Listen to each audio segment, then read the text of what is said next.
नमस्कार साथियों, जैसा कि हमारी एमएसवाई की ट्रेनिंग हमारी 23 दिसंबर से चल रही है और ये सतत चलेगी जब तक हमारी ये हमारे जो पिछले विगत वर्षों के और इस वर्ष के जो एमएसवाई के हमारे एप्लीकेंट हैं, सब लोगों का जिनका सैंक्शन हो गया है, उनके लोन डिसबर्स नहीं हो जाते, सब्सिडी एडजस्टमेंट नहीं हो जाती, तब तक ये हमारे बैच डीआईसी में चलते रहेंगे। इसी क्रम में आज हमारे जीएसटी के डिप्टी कमिश्नर रनीश सर हमारे बीच उपस्थित हैं, जो आपको जीएसटी के बारे में बेसिक जानकारी देंगे। Please sir. थैंक यू, धन्यवाद सबका।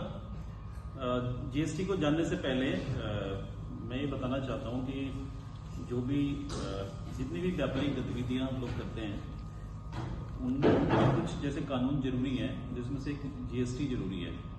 जीएसटी इसलिए जरूरी है कि कोई भी सामान आपको बाहर से खरीदना है अपने काम के लिए या बाहर को भेजना है, तो आपको एक किसी न किसी पंजीकरण की जरूरत होती है, तो उसे जीएसटी का पंजीकरण कहते हैं हम लोग। जीएसटी पंजीकरण से आपको जैसे बैंक अकाउंट खोलना होता है या कोई कंपनी आपको बनानी है या कोई फर्म बनानी है, तो ये सब आपकी चीज़ें आसान हो जाती हैं। इसके अलावा सरकारी जो योजनाएं हैं उनकी सब्सिडी और उनकी जो अन्य छूट हैं उनका लाभ लेने के लिए भी ये जरूरी कागज है। अब जीएसटी नाम से तो थोड़ा अटपटा लगता है, लेकिन है बड़ा आसान सा। कुछ भी बिजनेस करने से पहले हमें कुछ चीजें ध्यान रखनी है जीएसटी के लिए कि एक तो हमारे पास जो पंजीकरण है जीएसटी का वो वैलिड होना चाहिए, यानी कि वो कार्यकारी रूप में होना चाहिए। कई बार ये होता है कि हम जैसे रिटर्न वगैरह फाइल नहीं कर पाते हैं तो वो उसे सस्पेंड कर देते हैं या कैंसिल कर देते हैं। उस दौरान अगर आप सस्पेंड हैं या कैंसिल हैं और कोई आप बिल बेचने का जारी करते हैं या खरीदते हैं, तो आपको जो उसके लाभ हैं वो नहीं मिल पाते। एक बात तो ये ध्यान रखने वाली है। ये हम कैसे करें कि हमारा जीएसटी रजिस्ट्रेशन जिंदा है या वो सस्पेंड हो चुका है या वो कैंसिल है।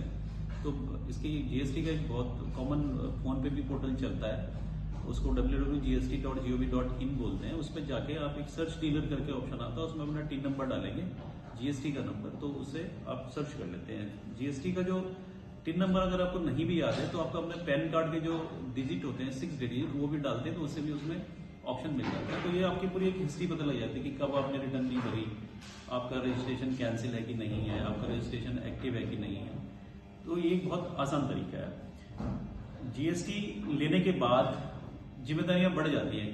अब सबसे पहले कि जीएसटी हम क्यों लें? जीएसटी इसलिए लें कि हम उसके बिना बाहर से चीजें खरीद नहीं सकते और बेच नहीं सकते, क्योंकि ऐसा नहीं है कि उसके बिना हम व्यापार ही नहीं कर सकते, लेकिन एक लिमिट के बाद आप व्यापार करोगे तो जीएसटी की ट्रेस में आ जाओगे। जैसे जब हम किसी वस्तु में डील करते हैं तो वो उसका जो उत्तराखंड एक स्पेशल स्टेट है, तो उसके लिए 20 लाख रुपए अगर साल में खरीदते हैं या बेचते हैं किसी भी चीज को, तो जीएसटी का